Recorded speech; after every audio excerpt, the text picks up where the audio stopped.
السلام علیکم ورحمۃ اللہ وبرکاتہ۔ الحمد للہ وکفی وسلام علی عبادہ الذین اصطفی، اما بعد۔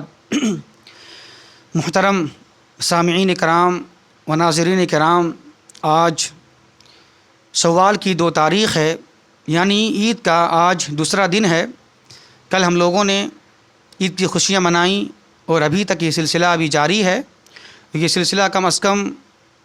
2-3 دن جاری رہتا ہے، چونکہ خاندان والے، دوست احباب، رشتہ دار کے ہاں جانا اور آنا یہ ہوتا رہتا ہے، اور یہ چیز بالکل جائز ہے، درست ہے، ایسا ہونا بھی چاہیے کہ ایک انسان عید کی خوشیاں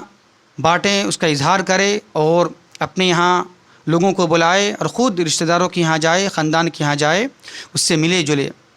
محترم سامعین، ماہ شوال کے تعلق سے جناب محمد الرسول اللہ صلی اللہ علیہ وسلم نے ایک بات بیان فرمائی ہے، وہ یہ ہے، اللہ کے نبی نے بیان فرمایا کہ جو شخص ماہ رمضان کے روزے رکھ لینے کے بعد شوال کے 6 روزے رکھ لے گا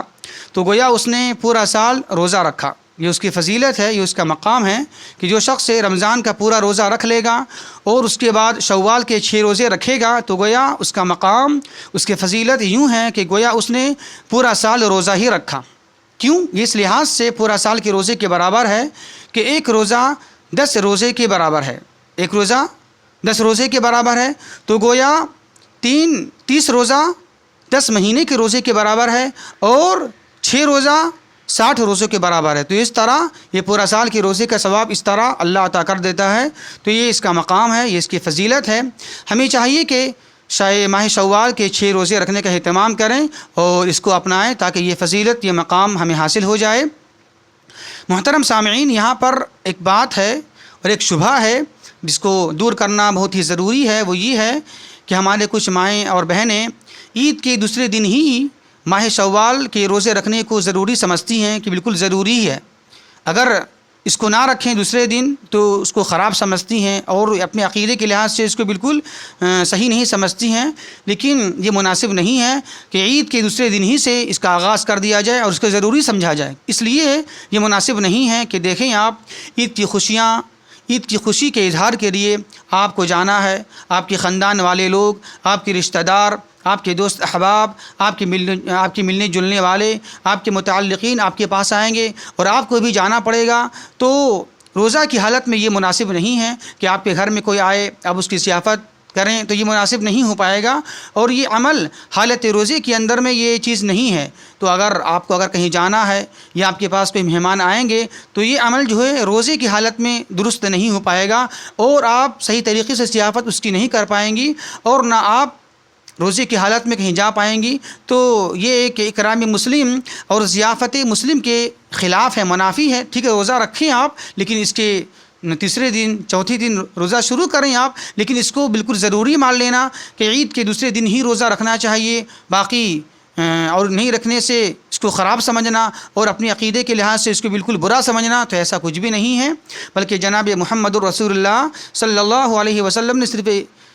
صرف یوں بیان فرمایا کہ پورا مہینہ ماہ شوال کے پورے مہینے میں کسی دن بھی روزہ رکھیں آپ، اس کی کوئی قید، کوئی تاریخ، کوئی قید نہیں ہے، بلکہ جب بھی آپ کو آسانی ہو، سہولت ہو، اس دن روزہ رکھ لیں آپ۔ تو ہمیں چاہیے کہ اس فضیلت کو، اس مقام کو حاصل کریں تاکہ ہمارا بھی شمار پورے سال کی روزے دار میں آ جائے۔ وما توفیقی الا باللہ، والسلام علیکم ورحمۃ اللہ وبرکاتہ۔ اب میں اس کے بعد ہمارے سامنے ہمارے صاحبزادے محمد ابو ہریرہ بن عمر غزالی سلفی ہیں، وہ آپ کے سامنے آیت الکرسی کی تلاوت کریں گے، آپ انہیں سنیں اور اس کی ہمت افزائی کریں تاکہ، اور دعا کریں اللہ تبارک و تعالیٰ سے ان کی عمر میں اور ان کی صحت میں اور ان کے علم میں اللہ تبارک و تعالیٰ مزید اضافہ فرمائے۔ سلام کیجیے۔ السلام علیکم۔ زور سے پڑھیے، ہاں آیت الکرسی، زور سے لا الہ الا اللہ الحی القیوم لا تأخذہ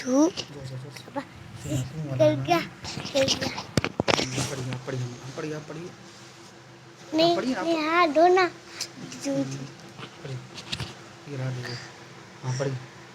اللہ الہ